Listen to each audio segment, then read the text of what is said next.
My name is Frank. I'm 72 years old. I'm saying this now while sitting in a bank office across from a desk that isn't mine, with a stack of forms in front of me that all look the same. Nothing about this moment feels dramatic. If you walked past the door, you wouldn't think anything important was happening. I'm already retired. My working years are behind me, and for a long time, life had settled into something steady and predictable. Not exciting, not difficult, just stable. The kind of stability people spend decades working toward and then try not to disturb. When people hear this story, they usually assume something sudden must have gone wrong.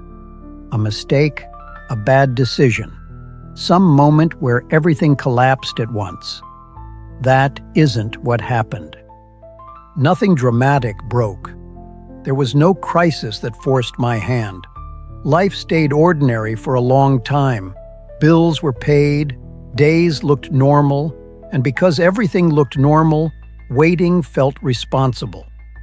I wasn't ignoring problems or avoiding reality. I was doing what careful people are taught to do, staying patient, not rushing, trusting that if something ever needed to change, I would recognize the moment when it mattered. Waiting didn't feel risky, it felt disciplined, and when I realized something had shifted, it wasn't because anything had gone wrong. It was because something I assumed would always be there, quietly wasn't anymore. I don't think of myself as someone who put things off. That word doesn't fit what this felt like. Waiting, for me, didn't feel like avoidance. It felt like restraint. I spent most of my life doing things in the order I was told mattered. Working first, staying steady, not reaching for things before I was sure I could hold on to them. That way of thinking didn't stop when I retired. If anything, it settled in deeper.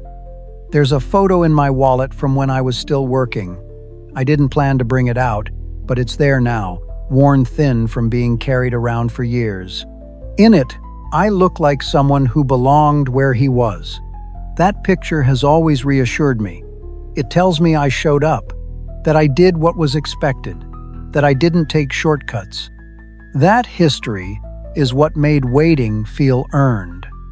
Another photo slips partway out when I open the folder on the desk. It's from my retirement. Everyone's smiling. I'm smiling too. Looking at it now, from here, it feels unfinished. Like nobody in that room was quite sure what came next. But at the time, it felt like a safe place to stop moving for a while. Nothing felt urgent then. Life was calm. Days looked the same from one week to the next. There are pictures on my phone from ordinary nights. Sitting at a table, nothing special happening. I scroll past one now and pause. Those moments mattered to me because they didn't feel fragile. They felt stable, and as long as life felt stable, patience felt like the responsible choice. I believed people got into trouble when they acted too quickly. When they made changes just to feel like they were doing something. I didn't want that. So whenever the idea of adjusting something crossed my mind, I slowed it down. I told myself there was still time. I told myself nothing was forcing a decision yet. I stop on an older photo of myself, one I haven't looked at in years. I don't feel nostalgic looking at it. It just confirms what I believed then, that I wasn't rushing through life, that time was unfolding the way it was supposed to. I don't feel behind. I feel on schedule. That belief stayed with me for a long time. And that's the part that's difficult to sit with now, here in this room, because nothing in those moments warned me that waiting had a cost. Nothing suggested that patience could turn into disqualification. Looking at these pictures now, I can see what I couldn't then. They aren't reminders of mistakes. They're proof that I waited because life didn't feel unstable enough to demand urgency. I believed the moment to act would announce itself, that when it mattered, it would be obvious. But it didn't arrive that way. What arrived was quieter. A change that didn't touch my daily routine at all. A shift in how I was seen, not how I lived. And by the time I understand that waiting has stopped protecting me, the choice I thought I was preserving has already moved out of reach. What's difficult to notice is when things stop being adjustable. Sitting here, nothing about my life feels different than it did before I walked into this building. The room is quiet, the desk is clean, the papers are arranged neatly in front of me. If someone passed by the door, they'd see two people sitting across from each other, having what looks like a routine conversation. That's why it's easy to misunderstand what's happening. This room isn't designed to evaluate how a life unfolded. It isn't built to weigh effort or patience or intent. It doesn't look backward. It only checks where a person stands at the moment they sit down. I look at the forms while I wait. They don't leave room for context. They don't ask how long something was steady or why a decision was delayed. They're structured to confirm status, not explain it.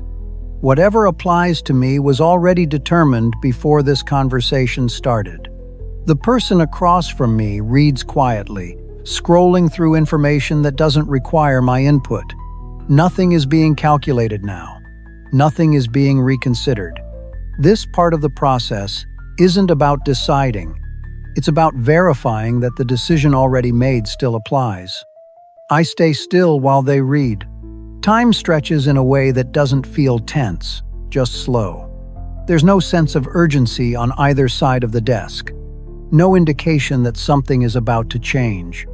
I open the folder again while I'm waiting. The photo is still there, resting on top of the papers where it landed earlier.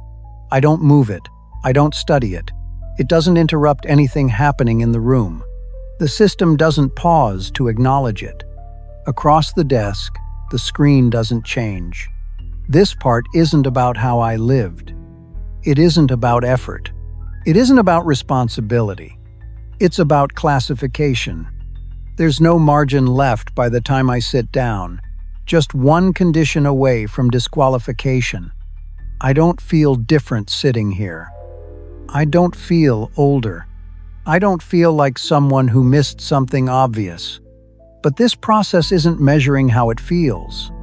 I set my phone down on the desk and stop touching it. Whatever's on it isn't part of what's being reviewed.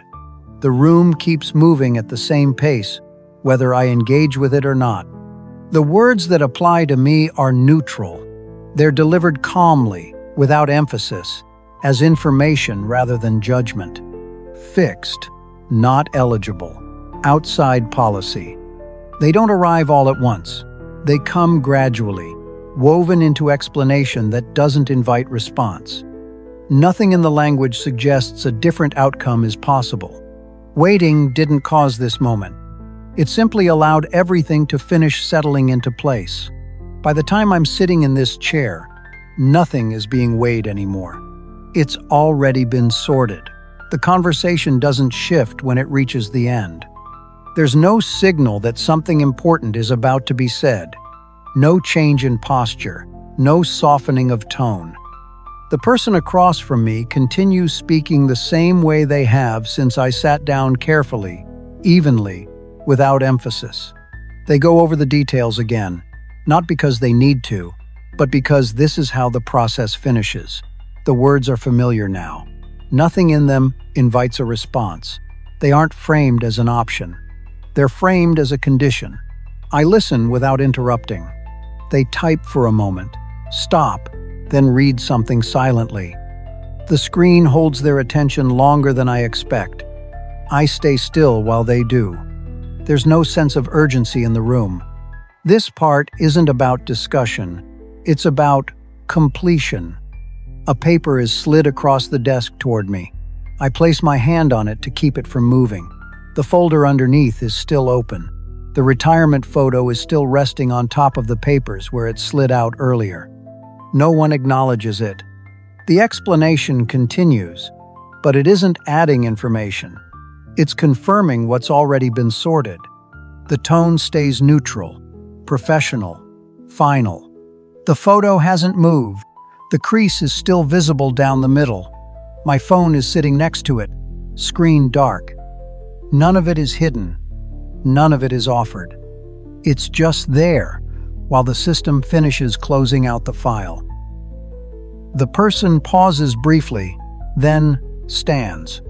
They say they'll be right back. Maybe to print something. Maybe to finalize the paperwork. I'm not sure. The chair across from me is empty now. The room stays quiet. I remain seated. The papers are still in front of me. The photo is still on the desk. Nothing in the room is waiting on my reaction. This is the part people imagine differently. They picture an argument, some moment where something shifts. None of that happens. There isn't another version of this conversation where the outcome changes. Not because I failed, not because I said the wrong thing, because the decision wasn't made here. It was already settled by the time I arrived. The person comes back and takes their seat again. They ask if I have any questions. It's a polite question, the kind that's meant to close a conversation, not reopen it. I look down at the desk one more time. The paper, the photo, the phone. Nothing there changes what's already been confirmed. I look back up and tell them no, because there aren't any. This is where the story ends. Not because something dramatic happened, but because nothing else can. I didn't lose everything at once. I didn't make a single mistake that explains this moment. I didn't ignore a warning or miss a deadline I knew was there. I waited. I waited because life felt stable, because nothing was urgent, because waiting felt careful and responsible. And while I was waiting, the conditions changed quietly. Not around me, but ahead of me. By the time I sat down in that bank office, there was nothing left to decide. The outcome didn't depend on what I said. It didn't depend on what I had done before. It depended on when I arrived. This is what waiting costs when time runs out. Not panic, not chaos. Disqualification. Nothing was taken from me. I simply stopped qualifying. The system doesn't take anything away. It simply stops counting what used to matter. That's why this isn't advice, and it isn't a warning meant to help. It's a record of what happens when waiting feels safe right up until the moment. It isn't an option anymore.